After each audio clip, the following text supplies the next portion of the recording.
I dinosauri di Jurassic World Il Dominio sono stati creati dalla Parker Genix? In questo video vi spiego questa mia teoria che ho formulato personalmente. Ricordo a chi sta ascoltando e guardando il video che il marketing e il canone della franchise viene creato e pensato in una maniera molto specifica e intrigante. Esistono siti, pagine web fittizie basate sul mondo dei film ma canonici, quindi attendibili per ricavare informazioni. Esiste del canone che si può spulciare in film, serie, videogiochi, libri e altro, quindi di roba ce n'è tanta. Comunque è in programma uno o più video sull'intero canone fino a Jurassic World Il Dominio. Quindi per chi guarderà il video iscrivetevi per ricevere la notifica quando uscirà il video e se questo video vi piacerà mettete mi piace, io ve ne sono grato. Per spiegare quello che voglio dire invito a tutti i nuovi ascoltatori a recuperarsi il mio video sul segreto della engine che in parte aiuterà con la comprensione di quello che vi sto per dire. Partiamo col dire che il canone del franchise ci dice che dopo il regno distrutto i dinosauri sono diventati sempre di più. Come è ovvio ormai, i dinosauri post il regno distrutto non sono quelli creati dalla InGen su Isola Nublar, ma anche dinosauri creati dalla Biosyn, dal broker nel traffico di dinosauri, Mantacorp, insomma, provengono ormai da tanti posti e da tante entità. Da queste spunta anche Parker Genix, questa nuova azienda presente in La Rinascita, e più teorie vorrebbero che fosse connessa alla InGen in qualche modo. Probabilmente ha creato il molto discusso mutante nel nuovo film, ma non solo, o almeno questo è quello che sto teorizzando io. Infatti in La Rinascita ci dicono che questi dinosauri su questa nuova isola sono originali InGen e prima del Jurassic Park originale. Come ho già detto nel video consigliato, quasi sicuramente è solo una cavolata che i nostri protagonisti sono convinti sia vera e scopriranno molto probabilmente che la compagnia Parker Genix per cui lavorano in realtà c'entra qualcosa con questa nuova isola. Ora, questi dinosauri non sono sicuramente InGen, o quantomeno la InGen pre-Jurassic Park. Forse è InGen post-Jurassic World, dato che la InGen ha un futuro molto dubbio al momento, e anche questo l'ho approfondito molto meglio nel video precedente. E quindi cosa sono? Teorizzo che possano essere in realtà Parker Genix, e ci sono diverse cose che tornano appena ve le spiego. Vediamo nel trailer che c'è una tecnologia moderna ma con elementi retrofuturistici, insomma più simili al passato che al futuro o ai giorni nostri, parlando all'interno del franchise. Tutto ciò cosa ci può dire? Beh, che Parker Genix ha lavorato coi dinosauri, forse collaborando con altre aziende come la Biosyn o altre persone importanti, tra Jurassic Park 3 e Jurassic World Dominion, ma per qualche motivo post-Dominion, forse proprio con la caduta della Biosyn e di un significante parte nella loro clonazione come Sojourner Santos, ha abbandonato tutto. Ma questi dinosauri come sono arrivati sulla terraferma dall'isola? Beh, tutto avrebbe senso considerando proprio il fatto che questa compagnia possa aver collaborato con la Biosyn e non solo, pure con la InGen. Guardando i trailer vediamo degli spinosauri e un mosasauro, forse un esemplare giovane. Queste sono tutte creature InGen, ma come sappiamo dal canone, quando queste creature vennero portate in vita prima di Jurassic Park 3, sappiamo che all'epoca la InGen aveva degli infiltrati Biosyn, quindi pensare che la Biosyn avesse quantomeno accesso al DNA di queste creature non è così esagerato da credere. Ora, lo spinosauro e il mosasauro sono creature InGen, Biosyn e anche Parker Genix. Ora guardiamo altri dinosauri sull'isola di La Rinascita. Abbiamo un Dilophosauro ed il Quetzalcoatlus. Queste creature sono in teoria state riportate in vita per la prima volta dalla Biosyn. Per quanto riguarda il Dilophosauro mi riferisco a questa variante con dei colori più spenti e un collare meno ornato rispetto alla prima variante della InGen. Quindi, su questa isola ci sono creature appartenenti alla InGen, alla Biosyn e alla Parker Genix. Se quest'isola è Parker Genix, significa che questa nuova compagnia aveva accesso a tutti i DNA dei dinosauri che avevano sia la InGen che la Biosyn, e anche di più, vista la presenza del nuovo Titanosauro. Come si spiega questa ampia presenza di creature? Beh, si spiega se teorizziamo che Parker Genix sia un tramite, una sorta di azienda che è connessa alla InGen durante o dopo gli eventi di Jurassic Park, soprattutto considerando il nome, dato che Parker è il secondo nome di John Hammond. Per qualche motivo si è sconnessa da essa magari dopo il fallimento dell'azienda principale, dopo il mondo perduto e dopo la morte di Hammond, e che è stata poi acquistata dalla Biosyn, o quantomeno ci collaborava. Questo ha senso perché il marchio Parker Genix c'è sull'isola, nonostante quest'ultima sia marchiata InGen, ma spiegherebbe anche la presenza di creature originarie Biosyn e di tecnologia avanzata che presenta colorazioni e design proprio della Biosyn. So che sembra molto intricato, ma è quello che è sempre stato il franchise sin da Jurassic Park, e più si va avanti più si aggiungeranno cose. Ma allora perché le creature Biosyn e InGen sono così diverse da quelle Parker Genix? Possiamo supporre che questa isola fosse un centro di ricerca Biosyn e Parker Genix, post Jurassic Park e pre Jurassic World il regno distrutto. Io considererei questo un arco narrativo. Di conseguenza questi sono esperimenti andati male, creature mutate che di fatto è quello che ci dicono nel trailer.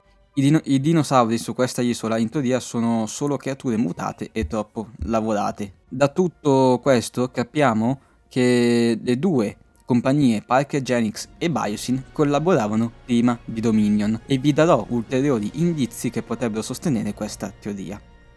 Ad esempio, le creature Biosyn, come ci viene mostrato in Il Dominio, sono tutti dinosauri puri al 100% o quasi. Tra questi abbiamo il Quetzalcoatl, il Dreadnoughtus, il Giganotosauro, Mors Intrepidus e l'Iguanodonte. Tuttavia ci sono altre creature pure in Il Dominion e anche prima del film, tra cui l'Oviraptor che vediamo nel Mercato Nero e il Nasutoceratopo che vediamo sin dal 2019 nella timeline, quindi meno di un anno dopo il Regno Distrutto e più di 3 anni prima di Dominio. Questi dinosauri potrebbero far pensare due cose: o la Biosyn agiva sui dinosauri già prima di Il Dominio, oppure altre aziende lo facevano, e mi riferisco a Parker Genix. Sappiamo da teoria del caos che alcuni dinosauri vengono clonati e creati dalla broker Sognona Santos.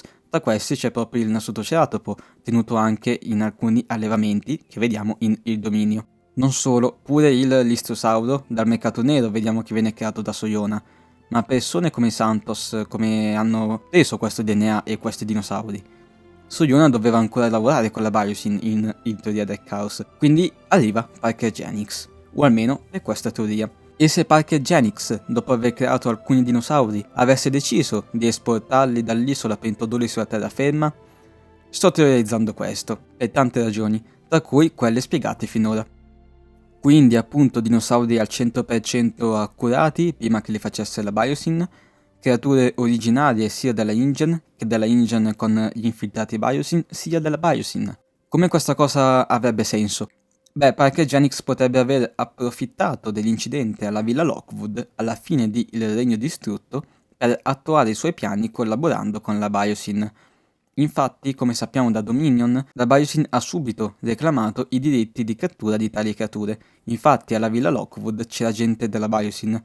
Quindi, in realtà, tante delle creature Biosyn non sono state create alla Biosyn stessa, ma sull'isola Parker Genix, tra cui i primi prototipi di Quetzalcoatl, di Dilophosauro e perché no anche di creature come appunto il Listrosauro, l'Oviraptor e il Nasutoceratopo, visto che appunto esistono creature che persone come Santos possiedono senza una ragione specificata. Inoltre il Nasutoceratopo è anche tra i giocattoli della linea di La Rinascita. Ovvio, ciò non ci conferma che il dinosauro sia nel film, ma è molto realistico il modo in cui è colorato, e il dinosauro presente anche in Il Dominio non è stato minimamente realizzato dai giocattoli, e nemmeno per teoria del caos, facendomi pensare che nel film potrebbe esserci un'intera scena dedicata a quest'ultimo. Ma non finisce qui, ora arriva un ennesimo punto che sorregge questa teoria in maniera significativa. Come detto, tutte le creature Parker Genix sull'isola sono creature mutate, e abbiamo conferma, oltre dal mutante per eccellenza in questo film, anche dal Raptor a due teste, gli spinosauri che hanno molta poca simmetria nel muso, denti storti che crescono gli uni sopra gli altri, hanno caratteristiche da rettile anfibio come il collo tozzo che sembra potersi allungare e ritrarre come le tartarughe.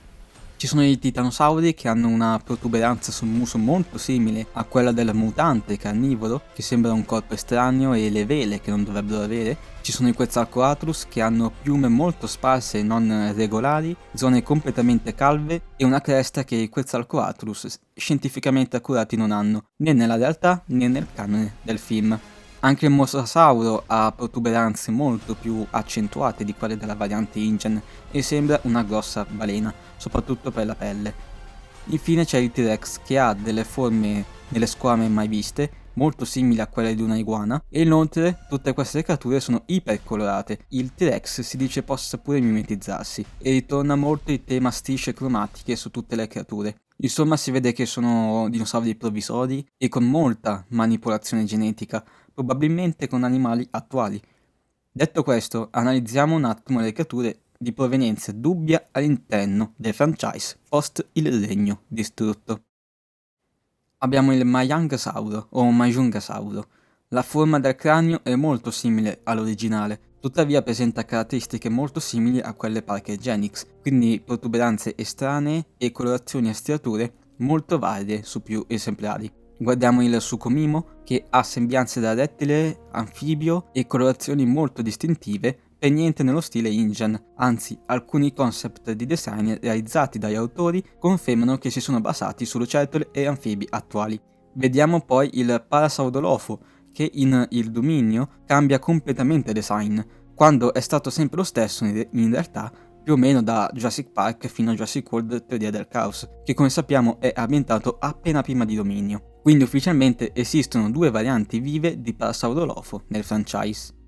Alcuni di questi sono molto colorati, hanno striature e il loro corno tipico in questi esemplari presenta delle protuberanze molto simili a quelle di La Rinascita. Si riesce quasi ad intuire una forma base della creatura che però è stata alterata, che nel Parasaurolofo base del franchise non sembra una formazione fisica estranea, ma ben amalgamata nel corpo della creatura.